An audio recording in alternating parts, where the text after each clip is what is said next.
دفعہ کا ذکر ہے کہ حضرت موسیٰ علیہ السلام کو اللہ تعالی نے حکم دیا کہ سمندر کی طرف جاؤ، وہاں 3 کشتیاں ڈوبنے والی ہیں۔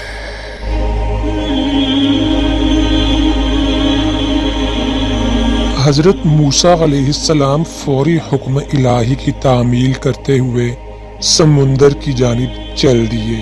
ساحل پرسکون تھا۔ بہت دور سے ایک کشتی آتی ہوئی دکھائی دی جو آہستہ آہستہ ساحل کی طرف بڑھ رہی تھی۔ ابھی وہ کنارے سے کچھ ہی فاصلے پر تھی کہ حضرت موسیٰ علیہ السلام نے آواز دی کہ اے کشتی والو، اللہ کا حکم آنے والا ہے، ہوشیار رہنا۔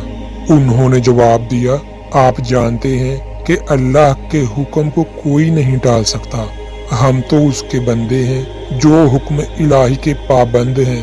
کشتی والے ابھی یہ بات کہہ ہی رہے تھے کہ اچانک ایک موج اٹھی اور کشتی ڈولنے لگی۔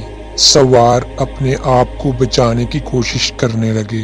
اتنے میں ایک اور زبردست موج آئی اور کشتی کو اپنے ساتھ بہا کر سمندر کی تہہ میں لے گئی۔ تھوڑی دیر میں ایک اور کشتی نظر آئی تو حضرت موسیٰ علیہ السلام نے انہیں بھی خبردار کیا اور کہا کہ ذرا محتاط ہو کر آنا۔ انہوں نے بھی پہلے والوں کی طرح جواب دیا کہ جو کچھ ہونا ہے ہو کر رہے گا، اور کشتی کو کنارے کی طرف لاتے رہے، یہاں تک کہ ساحل کے قریب آتے آتے یہ کشتی بھی ڈوب گئی۔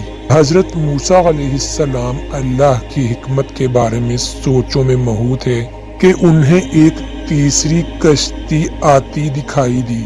آپ نے حسب سابق اس کشتی والوں کو بھی نصیحت کی کہ دیکھو، اللہ کا حکم آنے والا ہے، اپنے گناہوں کی معافی مانگتے ہوئے ذرا محتاط ہو کر آؤ۔ انہوں نے جواب میں کہا کہ اے اللہ کے نبی علیہ السلام، جس طرح آپ سچے ہیں اس طرح اللہ کا حکم بھی اٹل ہے، اسے کوئی نہیں بدل سکتا، لیکن اللہ کی رحمت بھی تو ہے، ہم اس کی رحمت سے کیوں مایوس ہوں؟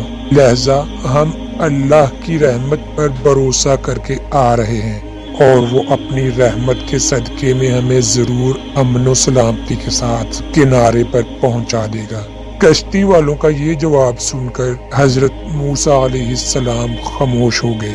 جب کشتی بحفاظت کنارے آ لگی تو اللہ کے پیغمبر سوچنے لگے کہ اللہ نے 3 کشتیاں ڈوبنے کا فرمایا تھا، 2 تو ڈوب گئیں، لیکن تیسری سلامتی کے ساتھ کنارے آ لگی ہے، یہ کیسے بچ گئی؟ ارشاد باری تعالی ہوا کہ اے موسیٰ، آپ نے سنا نہیں کہ تیسری کشتی والوں نے کیا کہا؟ انہوں نے میرے حکم کو تسلیم کیا تھا، میری رحمت کو آواز دی تھی اور اس پر پورا توکل اور بھروسہ بھی کیا تھا، تو اس لیے یہ کشتی میری رحمت کے طفیل بچ گئی، کیونکہ جو بھی میری رحمت کے دروازے پر آ کر صدا دیتا ہے میں اسے نا امید نہیں کرتا۔ حدیث میں آتا ہے کہ جب اللہ تعالی نے مخلوقات کو پیدا فرمایا تو عرش پر لکھ دیا، میری رحمت میرے غضب